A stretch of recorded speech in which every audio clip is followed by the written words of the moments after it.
ඔයා කවදා හරි හිතුවද අද අපි දකින මෙච්චර විශාල නැව් මුලින්ම හැදුනේ කොහොමද කියලා? පුරාණ කාලයේ මිනිසුන්ට මුහුද හරහා ගමන් කරන්න තිබුණේ නැහැ.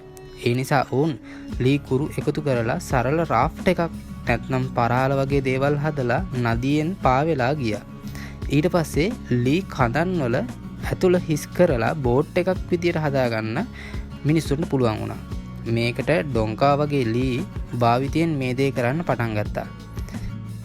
ඊළඟට පුරාණ ඊජිප්තුව බට සහ ලී වලින් නැව් හදලා වෙළඳාම පටන් ගත්තා.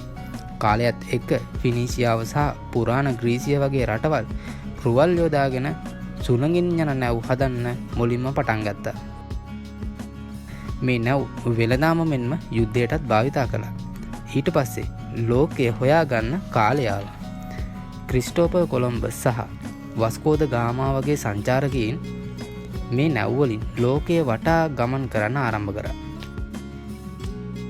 වසර 1800 පමණ වන විට කාර්මික විප්ලවයත් එක්ක ස්ටීම් එන්ජින් එහෙමත් නැත්නම් වාෂ්ප එන්ජින් එක හඳුනාගත්තා. ඒ සමගම වාෂ්ප එන්ජින් නැව් බිහිවෙන්නත් පටන් ගත්තා. මේ වාෂ්ප එන්ජින් භාවිතයත් එක්ක ලී නැව් ලෝහයෙන් සාදාන්න පටන් ගත්තා. ඒ සමගම විශාල ප්‍රමාණයේ නැව් බිහිවෙන්නත් පටන් ගත්තා.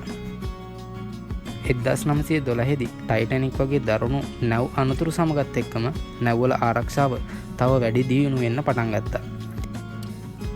ලී කඳන් වලින් ආරම්භ කළ නැව් ගමනාගමනය අද වෙද්දී GPS, රේඩාර්, ඔටෝමේෂන් වගේ තියෙන ස්මාර්ට් නැව් ලෝකේ පුරාම දිවෙනවා.